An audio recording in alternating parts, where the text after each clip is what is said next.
उर्मिला 4 बजे रसोई में खाना बनाते हुए सोचती है, ओहो, हे भगवान, इतने सवेरे उठकर खाना बनाना कितना मुश्किल है। यही तो असली नींद लेने का टाइम होता है और इसी में उठकर खाना बनाओ। ससुराल आकर यह भी करना पड़ेगा, कभी सोचा ना था। यह सोचते सोचते उर्मिला को शादी से पहले की बातें याद आने लगती हैं। उर्मिला, अरे ओ बेटी उर्मिला, उठकर चाय पी लो, 6 बज गए हैं बेटी। अभी थोड़ा और सोने दो ना अम्मा। ससुराल में जाकर भी ऐसे ही देर तक सोएगी क्या? देखना, तेरी सास कान पकड़ कर उठा देगी तुझे। तब की तब देखेंगे अम्मा, अब तो सोने दो ना। कुछ दिन बाद उर्मिला के पिता उसके लिए गगन को पसंद करते हैं। गगन का पिता महेश रिश्ता पक्का होने से पहले कहता है, देखिए, हम बाप बेटे का फल और सब्जियों का व्यापार है। हमें 4 बजे खाना खाकर मंडी में जाना होता है। अरे तो इसमें क्या दिक्कत है महेश जी, उर्मिला रोज 4 बजे रसोई बना देगी। पर पहले उर्मिला से तो बात कर लेते। उर्मिला से क्या बात करना, ससुराल में जो उसके सास ससुर और पति चाहेंगे वही करना होगा इसे। काम करने से कोई मरता नहीं है, समझी? बस इसके साथ ही उर्मिला और गगन की शादी हो जाती है। और शादी के 2 दिन बाद ही उर्मिला की सास शारदा उसे रसोई दिखाते हुए कहती है, देखो उर्मिला बहू, हमारी रसोई 4 बजे की रसोई है। हमारे घर में खाना 4 बजे बनता है, क्योंकि गगन और उसके पिता को 4 बजे खाना खाकर मंडी जाना होता है। आज 4 बजे का खाना तुम ही बनाओगी। 4 बजे? इतनी जल्दी? क्या खाना बाद में नहीं बनाया जा सकता माँ जी? बिल्कुल नहीं, खाना 4 बजे ही बनेगा और अब से खाना तुम ही बनाओगी। बस वो दिन था कि उर्मिला को सर्दी हो या गर्मी सुबह 4 बजे उठना ही पड़ता था। उर्मिला यह सोच ही रही होती है कि तभी उसकी सास शारदा आ जाती है और पूछती है, बहू, खाना बन गया क्या? आज तो बहुत देर लगा दी तूने। बस बन ही गया है माँ जी, आप लोग बैठिए, मैं अभी खाना लगाती हूँ। जल्दी लगाओ, गगन और उनके पिता को खाना खाकर जाना है। शारदा यह कहकर चली जाती है और उर्मिला मन ही मन कुढ़ते हुए खाना लगाने लगती है। न सास को दया आती है और न ही ननद को। मैं तो जैसे रसोई बनाने वाली नौकरानी हूँ। दोनों खुद तो सोती रहती हैं और सुबह 4 बजे मैं खाना बनाने में जुट जाती हूँ। ऐसी ससुराल होगी, कभी सोचा भी ना था। उर्मिला 4 बजे खाना बनाकर गगन और महेश को खिलाती और फिर कुछ देर आराम करने के लिए बिस्तर में लेटती तो नींद ना आती, क्योंकि फिर सास और ननद के लिए चाय नाश्ता बनाने की चिंता सताने लगती। जरा सी देर हो जाती तो दोनों आसमान सिर पर उठा लेती। भाभी, अरे भाभी, जल्दी से चाय नाश्ता ले आओ। बहू, और कुछ नहीं तो चाय ही ले आओ। ऐसा भी क्या आलस कि उठकर चाय भी नहीं बना सकती? उर्मिला बिस्तर से उठते हुए बड़बड़ाती, लो बज गया हूटर, मजाल है थोड़ा आराम भी करने दे। अभी लाई माँ जी, बस थोड़ी देर और लगेगी। यह कहकर उर्मिला उठकर रसोई में जाती है और चाय बनाकर उसके साथ पराठे लेकर आती है। मगर शारदा पराठा चखते ही उर्मिला पर गुस्सा करने लगती है और कहती है, बहू, पराठे तो बिल्कुल ठंडे पड़े हैं। ठंडे पराठे खिलाते शर्म नहीं आई तुझे? 4 बजे ही तो बनाए थे माँ जी, कहो तो गर्म करके ले आती हूँ।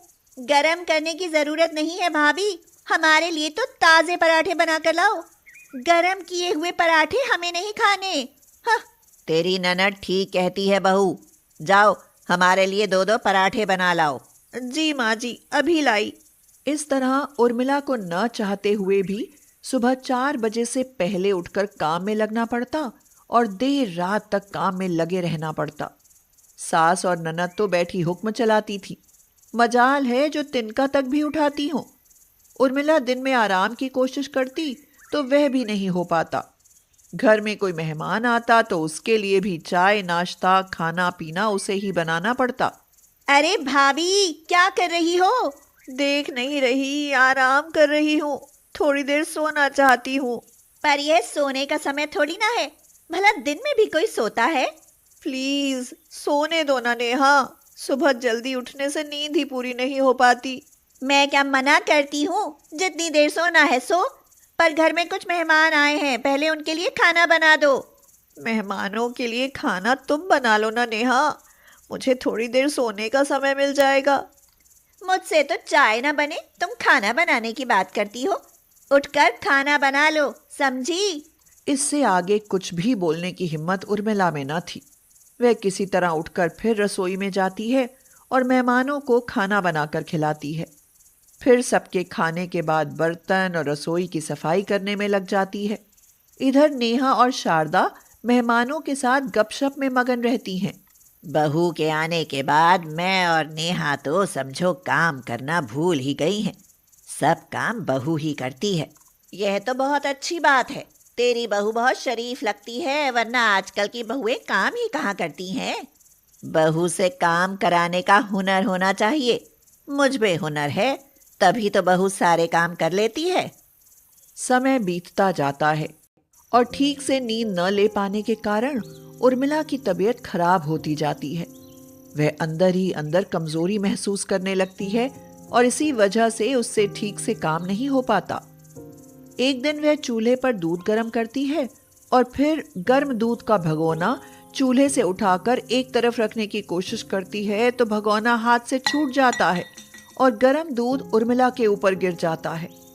उर्मिला चीख उठती है, अरे मर गई। गगन, माँ जी, कोई है क्या? मुझे संभालो, मुझ पर गर्म दूध गिर गया। क्या हुआ उर्मिला, तुम ठीक तो हो ना? मैं कहाँ ठीक हूँ गगन, भला शरीर पर गर्म दूध गिरने से मैं कैसे ठीक रह सकती हूँ? अरे बेटा, अब देर क्यों कर रहा है? बहू को जल्दी से अस्पताल लेकर चल।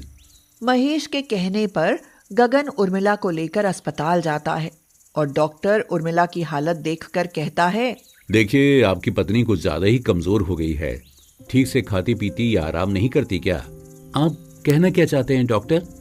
यही कि इन्हें ढंग का खान पान और आराम दीजिए, वरना आज जो हादसा हुआ है आगे इससे भी गंभीर हादसा हो सकता है। लगता है ये अपनी सेहत का बिल्कुल भी ख्याल नहीं रखती। मैं ये क्या सुन रहा हूँ उर्मिला, क्या तुमसे अपनी सेहत का ख्याल भी नहीं रखा जाता? ख्याल तो तब रखूं ना जब कोई रखने दे। मुझे बहू नहीं, काम करने का रोबोट जो बना रखा है आप सबने। यह कहकर उर्मिला रोते हुए गगन और महेश के सामने सारा सच बता देती है और उसका सच सुनकर गगन और महेश को शारदा और नेहा पर बहुत गुस्सा आता है। ये क्या शारदा, भला कोई बहू के साथ ऐसा करता है?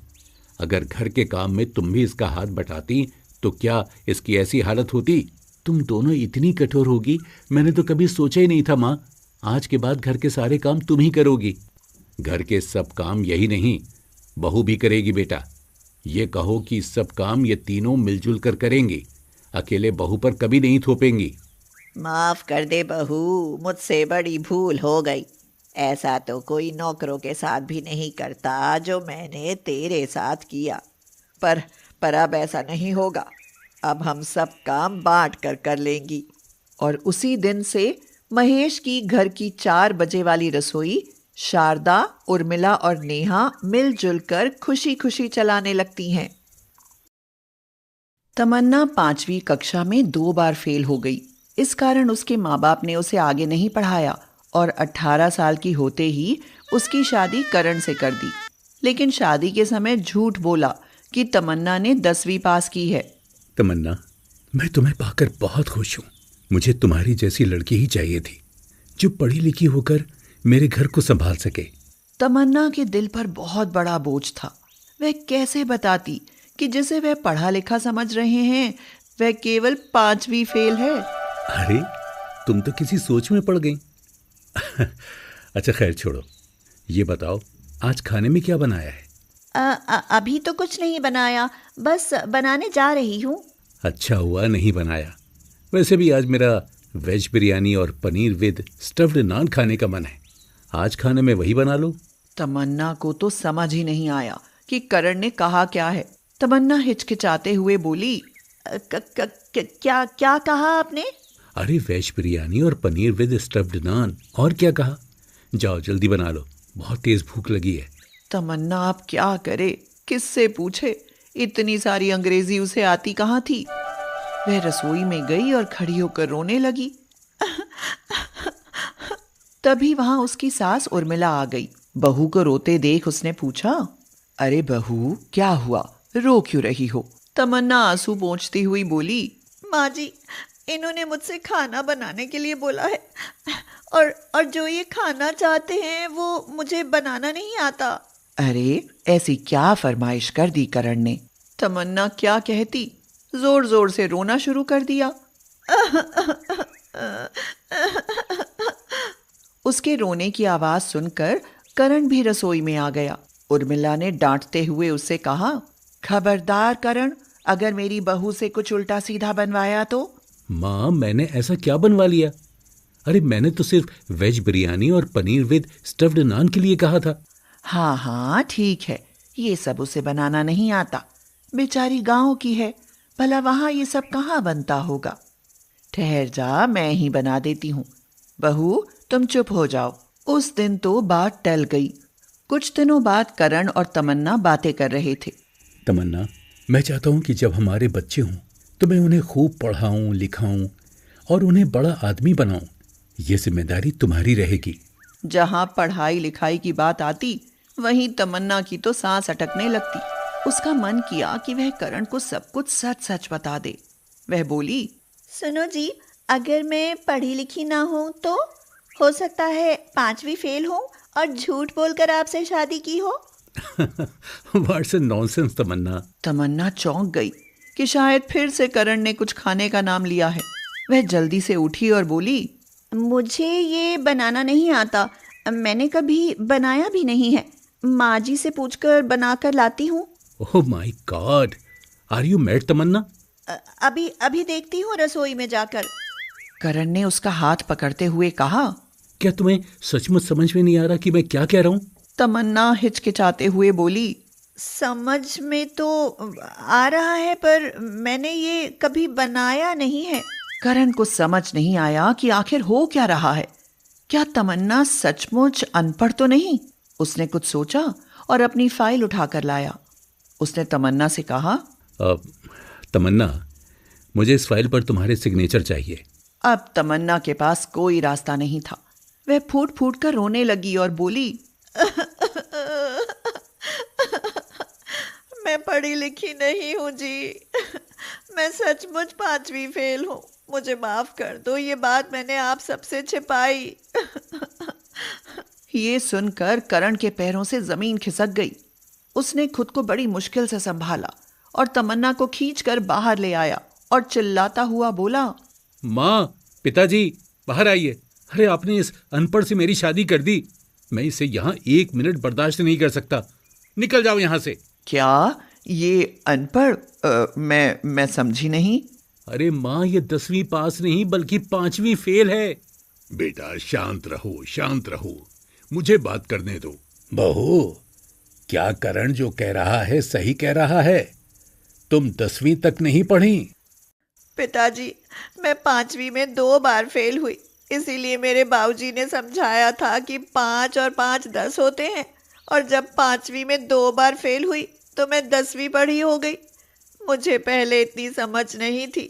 मुझे माफ़ कर दो पिताजी, मैंने और मेरे परिवार ने आप सबसे झूठ बोला। देखा पिताजी आपने, 5वीं में 2 बार फेल हुई तो ये 10वीं हो गई। अगर 3 बार फेल होती तो सीधे 15 क्लास पास कर लेती। मैं इस औरत की शक्ल भी नहीं देखना चाहता। चली जाओ यहाँ से, अनपढ़ गंवार कहीं की। मामला गंभीर था। करण का गुस्सा जायज था, लेकिन अब किया क्या जा सकता था? करण बेटा, अब ये जैसी भी है हमारे घर की बहू है, अब कुछ नहीं हो सकता। अरे ये कोई सामान नहीं कि खराब हो गया तो फेंक दो। अब ये इस घर की इज्जत है, हमारी इज्जत है। तुम्हारे पिताजी सही कह रहे हैं करण। जो हुआ उसे भूल जाओ। हम इसे पढ़ाएंगे और काबिल बनाएंगे। अगर ऐसा है तो आप रहिए इसके साथ। मैं एक छत के नीचे इसके साथ नहीं रह सकता। मैं जा रहा हूं इस घर से। ये कहकर करण घर से चला गया और रेंट पर एक फ्लैट लेकर रहने लगा। इधर तमन्ना दिन रात रोते हुए गुजार रही थी। उसके सास ससुर ने उसे हिम्मत दी और समझाया कि उसकी गलती का प्रायश्चित तब होगा जब वह पढ़ लेगी। तमन्ना ने फैसला किया कि वह पढ़ेगी, लिखेगी और अपने माथे पर लगा 5वीं फेल का धब्बा हटा कर रहेगी। उर्मिला और अमर ने उसका पूरे दिन का ट्यूशन लगा दिया, क्योंकि स्कूल में अब उसकी 5वीं क्लास में बैठने की उम्र तो नहीं थी। अब उसे दिन रात पढ़ने के अलावा कोई काम नहीं था। कुछ ही दिनों में उसे हिंदी, इंग्लिश भाषा का काफी ज्ञान हो गया। 1 साल की दिन रात की पढ़ाई के बाद उसने सीधे ओपन से 12वीं का फॉर्म भरा, जिसमें वह पास हो गई। माँ, पिताजी, देखो मेरा रिजल्ट आ गया, मैं 12वीं में पास हो गई। बहू, ये सब तुम्हारी मेहनत का नतीजा है। बस अब तुम अपने पैरों पर खड़ी हो जाओ, ताकि करण तुम्हें फिर से अपनी पत्नी स्वीकार कर सके। 12वीं पास के बाद तमन्ना ने नौकरी की तैयारी की। किस्मत उसके साथ थी, उसका रेलवे में सिलेक्शन हो गया। अपने पति से 4 साल दूर रहकर उसने खुद को उसके काबिल बना लिया। एक दिन उर्मिला और अमर करण के पास पहुंचे। वह अभी तक भी तमन्ना से बहुत नाराज था। करण, अब तमन्ना अनपढ़ नहीं रही, वो अपने पैरों पर खड़ी हो चुकी है। पिताजी, 4 साल में ऐसा क्या चमत्कार हो गया कि एक अनपढ़ सीधे सरकारी नौकरी पा गई? ये सब झूठ है। मुझे फंसाने के लिए आप लोग मिलकर ये जाल बिछा रहे हैं। अगर तुम्हें ये बात समझ नहीं आ रही तो हम अपनी 5वीं फेल बहू की शादी किसी और से कर देंगे। तुम अपने लिए पढ़ी लिखी पत्नी ढूंढ लेना। ये कहकर वो लोग घर आ गए। एक दिन किसी काम से करण को रेलवे के दफ्तर में जाना पड़ा। जब उसने वहां तमन्ना को बैठे हुए देखा तो वह चौंक गया, लेकिन उसे देखते ही वह वहां से बिना कुछ कहे ही वापस चला आया। उसे अपनी आंखों पर भरोसा नहीं हुआ। अगले दिन अमर तमन्ना की शादी का एक झूठा कार्ड प्रिंट कराकर करण के पास ले गया। करण, मेरी 5वीं फेल बहू की शादी है और तुम्हें शादी में जरूर आना है। कार्ड देखकर करण के अंदर हलचल होने लगी। उसे तमन्ना के साथ बिताए पल याद आने लगे। कार्ड पर लिखी शादी की तारीख देखकर उसकी आंखें भर आईं। वह शादी वाले दिन दौड़ा हुआ घर पहुंचा और बोला, तमन्ना, कहाँ हो तुम? तुम ऐसा नहीं कर सकती। तुम मेरी पत्नी हो और मेरे रहते हुए तुम किसी और से शादी नहीं कर सकती। उसे रोते बिलखते देख सब कमरे से बाहर आ गए। तमन्ना को देखकर करण ने उसे दौड़कर गले लगा लिया और रोने लगा। सबकी आंखों में खुशी के आंसू थे। अचानक से करण ने इधर उधर देखा तो शादी की कोई तैयारी नहीं थी। पिताजी, आज तो तमन्ना की शादी। अरे बेटा, वो सब नाटक था तुम्हें वापस बुलाने के लिए। मेरी 5वीं फेल बहू की शादी तो 5 साल पहले ही हो चुकी है। क्या आप अपनी 5वीं फेल बहू की शादी मेरे साथ करेंगे? मैं इसे हमेशा पलकों पर बैठा कर रखूंगा। ये सुनकर सब मुस्कुरा उठे और दोनों को आशीर्वाद दिया।